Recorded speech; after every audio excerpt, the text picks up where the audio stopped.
All right, let's dive right into the ultimate 2026 reality check for evaluating business intelligence tools.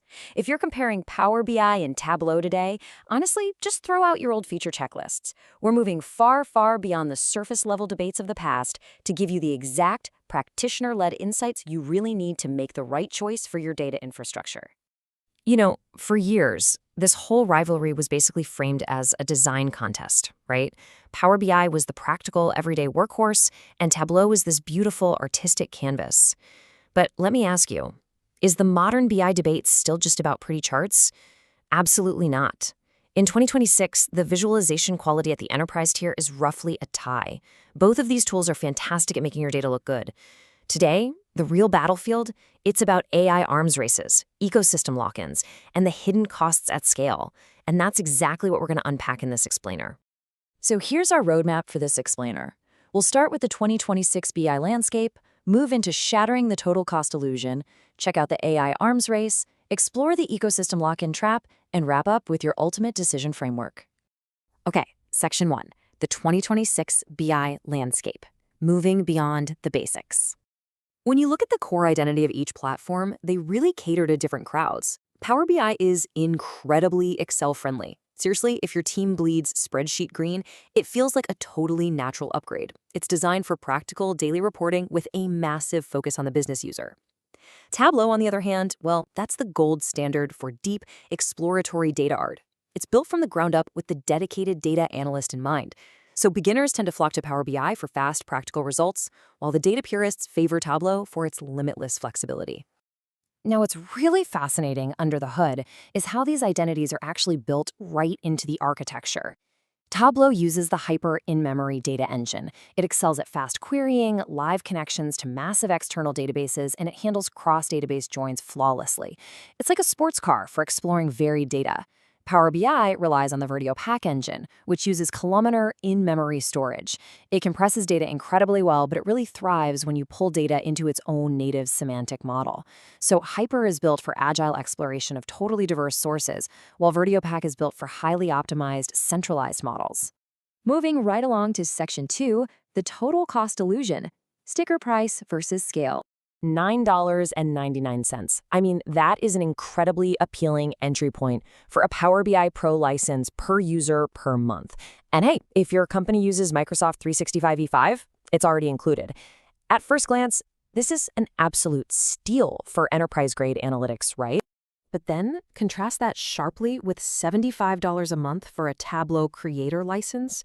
When you put those side by side, Power BI looks, almost 5 times cheaper? If you're a small business with 20 users, the math seems entirely in Microsoft's favor, for sure. But remember, we're talking about the total cost illusion here.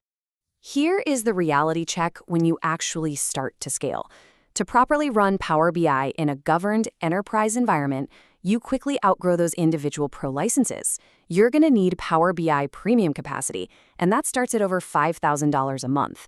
Add in the required Microsoft Fabric infrastructure, and the math completely flips. At 500 users, that 5-to-1 cost advantage literally vanishes, and the total cost of ownership becomes much, much closer. You simply cannot budget based on the sticker price alone. Which brings us to Section 3, the 2026 AI arms race. Generative versus proactive. This is where things get really wild. Both platforms are leaning hard into AI, but in fundamentally different ways. Power BI uses Copilot. It's highly generative. You type a natural language prompt, and it writes complex DAX formulas for you, or it generates an entire report layout based on your text description.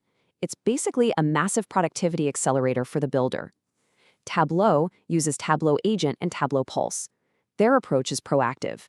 It monitors your metrics autonomously and alerts you to anomalies and trends before you even think to ask a question. Essentially, Power BI wants to build the report for you, while Tableau wants to tell you what the data means while you're still drinking your morning coffee. Okay, Section 4, the ecosystem lock-in trap, marrying a tech stack. This is honestly the most crucial piece of consultant advice I can give you. You aren't just buying a BI tool, you are marrying into a tech ecosystem. If your organization is a Microsoft shop, meaning you run on Office 365, Azure, Teams, Power BI is going to be completely seamless. The governance, the security, the single sign-on, it's all native. It's frictionless. However, if your data lives across AWS, Snowflake, and Databricks, or if you rely heavily on Salesforce CRM, Tableau is the clear winner. Tableau remains fiercely platform agnostic, handling multi-cloud environments beautifully without trying to force you into a single vendor's walled garden. Let's wrap things up with Section 5, your ultimate decision framework. 5 questions to answer. If you're still debating between these tools, just ask yourself these 5 decisive questions. 1. Is your data stack mostly Microsoft? 2. Are your users Excel first or analyst first? 3. What is your true total cost of ownership at your projected scale? 4. Do you have existing advanced calculation logic? And 5. What is your AI reporting roadmap? Are you looking for generative building or proactive monitoring? Honestly, if 3 or 4 of your answers point one way, the debate is officially over for your specific organization. Don't fight gravity. Now, a quick warning, especially for anyone eyeing Power BI strictly to save some budget. You absolutely must factor in the learning curve. While Power BI is easy to start, mastering its underlying calculation language, DAX, takes serious time. Consultants consistently report a steep 12 to 20-week ramp-up period for analysts to truly master DAX. If you switch platforms, your team's productivity is going to take a temporary hit. You have to budget time for this transition. And honestly, if you're thinking of migrating just because a new tool looked really cool in a demo, pause. Migration costs often exceed $250,000 when you factor in rebuilding workbooks, rewiring data, and retraining staff. There's an old industry saying, migrating away from a broken environment without fixing the data layer just gives you a new broken environment in a different tool. Fix your data foundation first before you switch tools. So what does this all mean? We arrive at our final thought. In 2026, are you just choosing a dashboard tool, or are you choosing the foundation of your enterprise data future? Whether you go with Tableau's brilliant visual flexibility and multi-cloud freedom, or Power BI's incredible Microsoft integration and generative AI, ensure your choice actually aligns with your long-term data strategy, not just today's budget. I really hope this framework helps you cut through the noise and make the right decision for your team. Thanks for joining me on this explainer, and keep learning.